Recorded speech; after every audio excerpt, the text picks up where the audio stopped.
question I get asked all the time. And the reason I get asked this question is because things like, oh, let me get my piece of paper. Things happen. Arkansas Laminating closed. What are you going to do? J.M. Eagle reduced their plant to 4 employees. What are you going to do? Who in here knows where J.M. Eagle is? Who knows what they make? They were making PVC pipe, and so when you go in Lowe's and Home Depot, look on your PVC pipe, it's stamped on there J.M. Eagle, but they have lots of plants. And so right now this one is idle. They haven't closed it, but it's down to 4 employees. What are you going to do? Amfuel expanded in Wichita, Texas, and moved their headquarters. What are you going to do? There are 10 vacant buildings on the square. What are you going to do? I got an email. What are we going to do? People stop me in Walmart. What are we going to do? We have a restaurant shortage. What are we going to do about these things? What are you going to do? So one of the things I wanted to talk about this morning a little bit was what I am going to do. And when I say me, I mean the MEDC board, our group, the city council, the chamber, Magnolia Limited, SAU Tech. What are we going to do about all of these things? And so one of the things that I do through this office and with some of my board members is business retention and expansion, VRE. It matters in our community. It matters to our industry. Through a visit, we learned that Albemarle needed a different kind of welding than what we were doing. SAU had that conversation with them, SAU Tech, and talking to them about that. And, all I had to do was mention that, and they were all about it. The road to Warehouser, 100 trucks in and out of that plant a day down at Emerson. It needed a new road. It was gravel. It's in terrible shape. They were looking to expand at that plant. They had people come in, Senator Malik and the judge, and I had a meeting with 2 of their people, one from Hot Springs and one from North Carolina, I think, came and we had a meeting about the road. And so the county stepped up, Senator Malik stepped up, and now we have a little finishing work to be done, and MEDC is going to put a little money in that. We have to invest back in that plant to keep those jobs. Those people live here in our county. Some of them drive into our county from Louisiana, but that plant's important to us, so we have to reinvest back in that. But that had been an ongoing conversation for a year, that road. And we knew that it was a problem by being out there at that plant, visiting with the plant manager, those kinds of things. Last week, the mayor and Mike and I went and visited with the plant manager and the new owner at Amfuel about what we might do to keep those jobs, how we can be of help to that company. It was a great conversation. We were much encouraged. So that's something that just going back in there and having a conversation again. They let their management go, their management team that had been here. They let 2 of those people go, and so they're looking at some different things for that plant. Another company is considering buying a new piece of equipment, so we have their Arkansas Economic Development Project Manager talking to them again about expanding on a piece of equipment.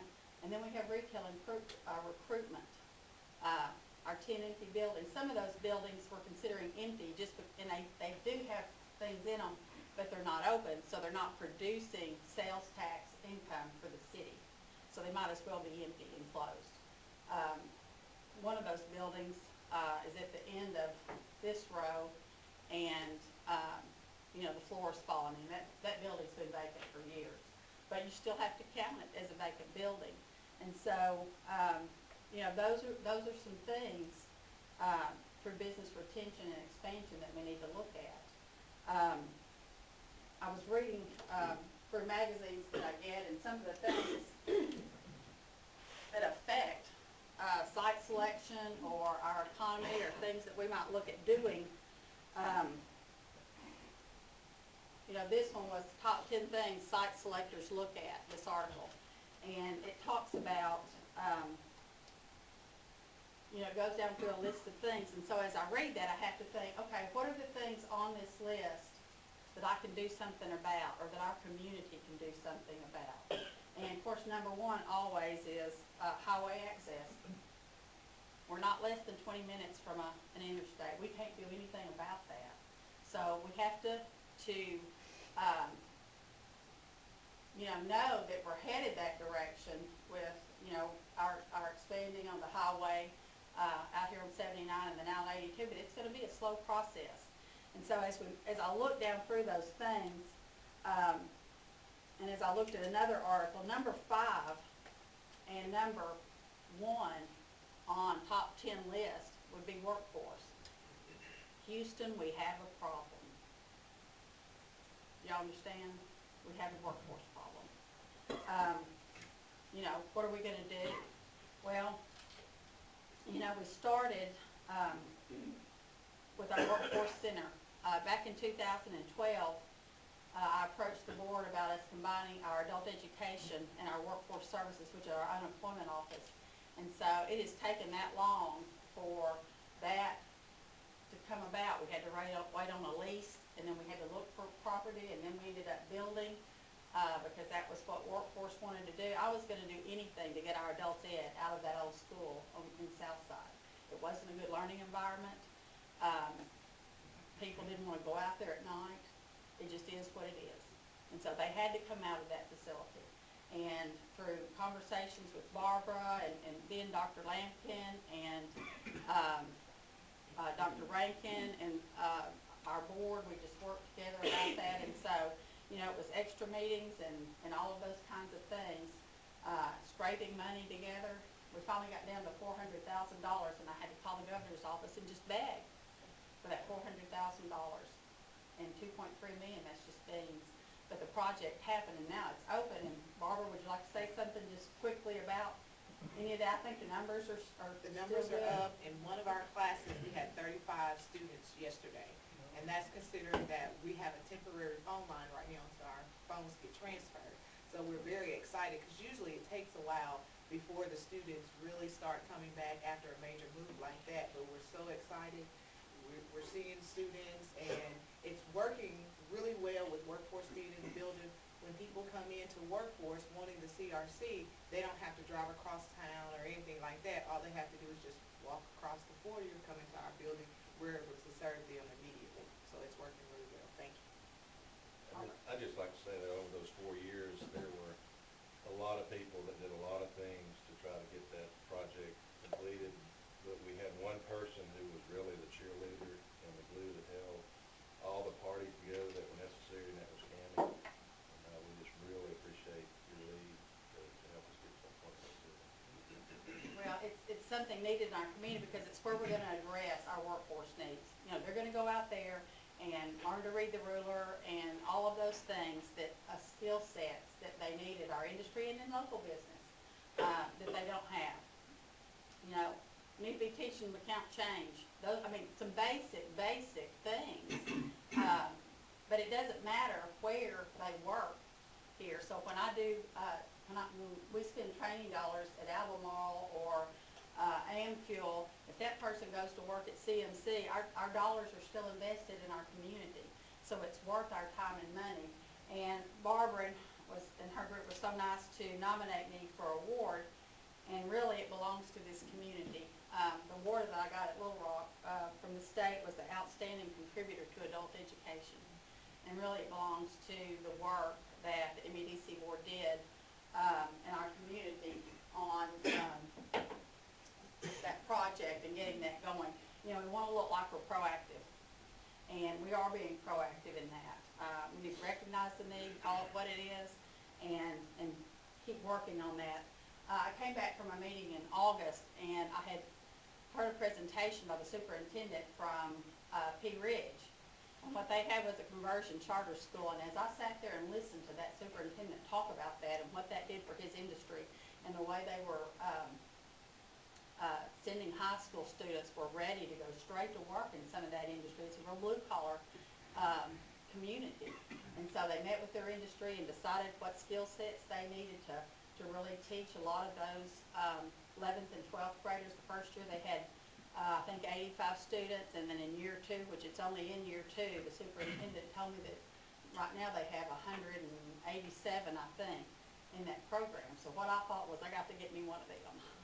And so I came back and went to the superintendent ward and had a conversation with him about that, and he was all on board and wanted us to talk about it a little more, and so we planned to have a meeting in January. We had that meeting. Robert, no, you didn't get to come, you were stranded, but Bill Avery from SAU Tech and Ophelia Lindsay, she is new. She does our industry training out of SAU Tech, and then you brought Carmen came. She's over their grant program. And Superintendent Ward and I met and had a conversation about that.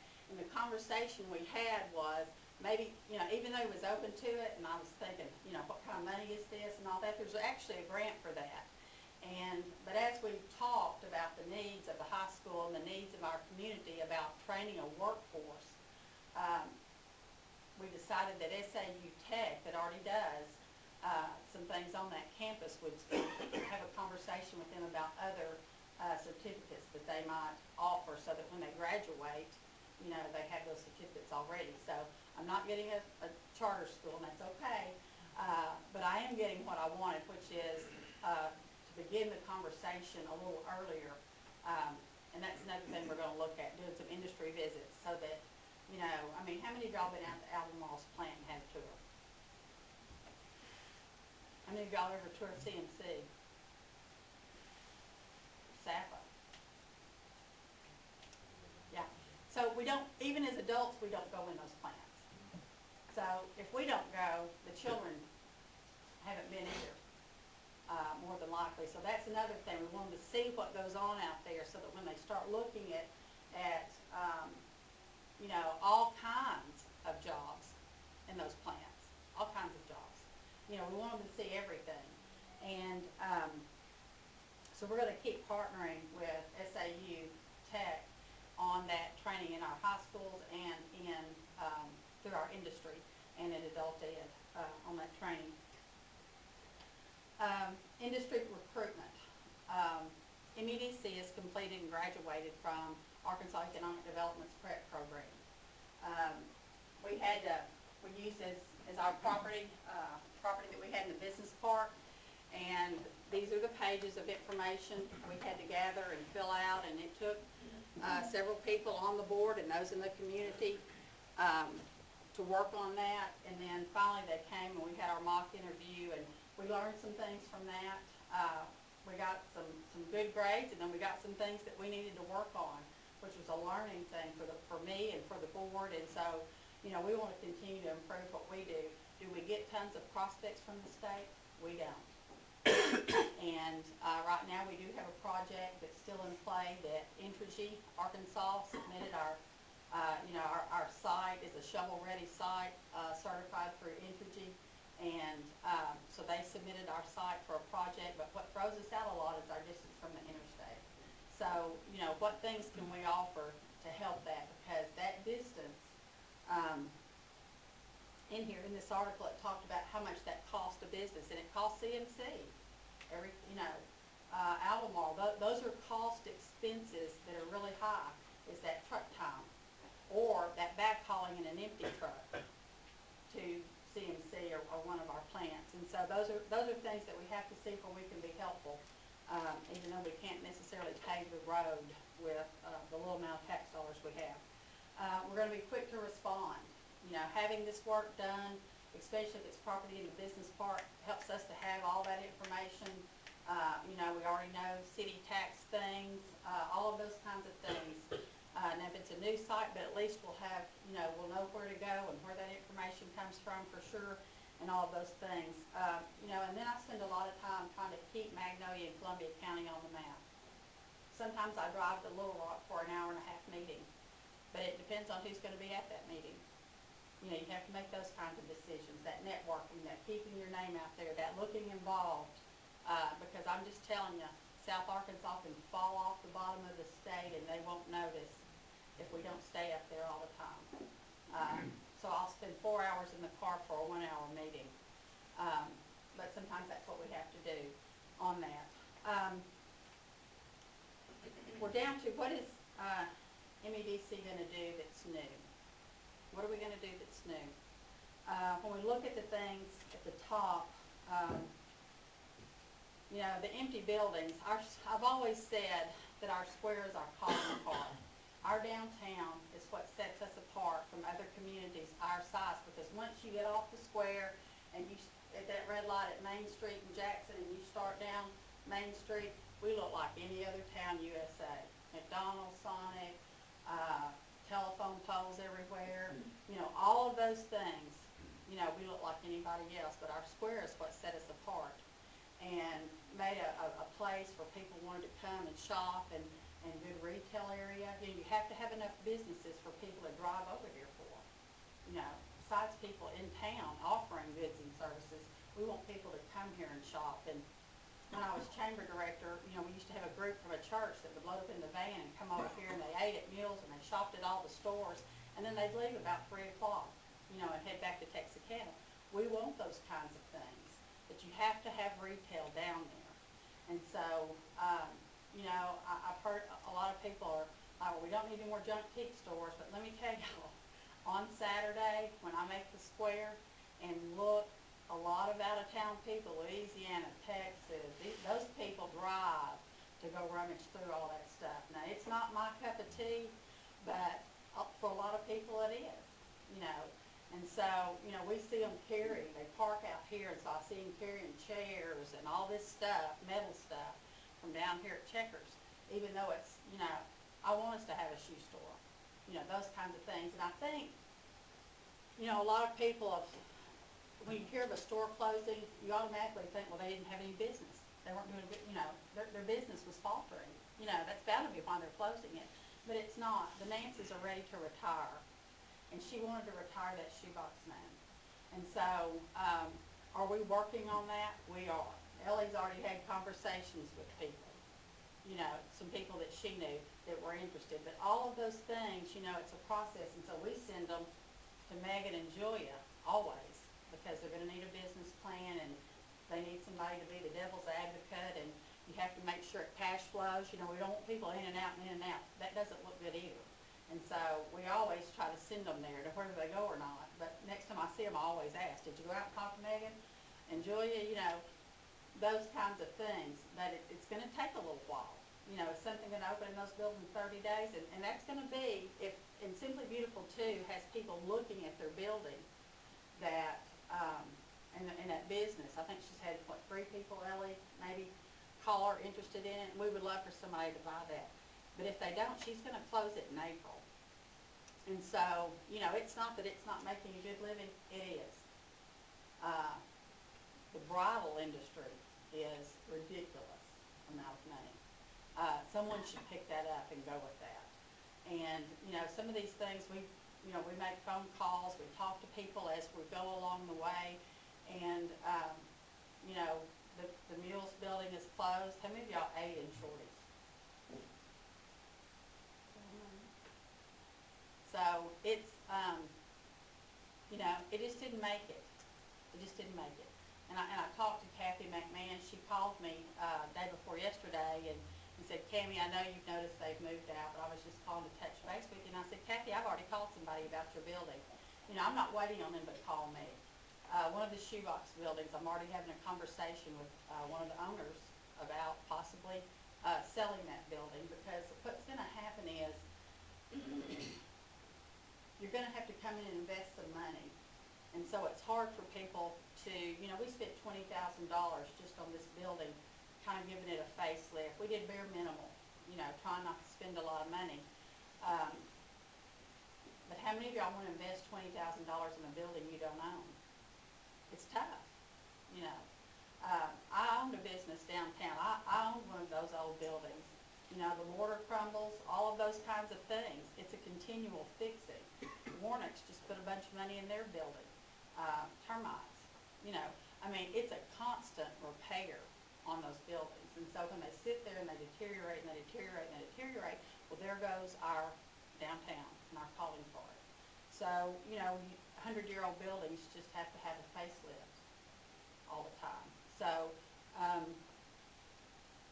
we're gonna partner, continually with, SAU, the Magnolia Blossom, other people they have out there, other community groups. You know, we're gonna continue to work with all those things, but we are working. You know, we're not just sitting idly while these buildings are empty. Ellie and I work on it all the time, trying to find people that can go in there. We have some people that would consider being angel investors, and maybe that's something you haven't thought of that you might like to do. We need people to possibly be mentors to new business owners, people that just might go by and say, you know, hey, you know, are you looking at this? Are you looking at that? Are you having an issue anywhere?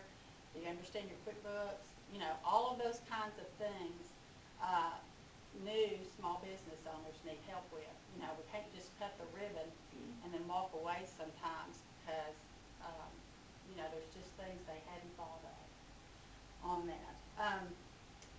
The Workforce Services Adult Ed building is a great example of private-public partnership. We had people in this community give money towards that project. When I had a dollar amount that MEDC was responsible for raising,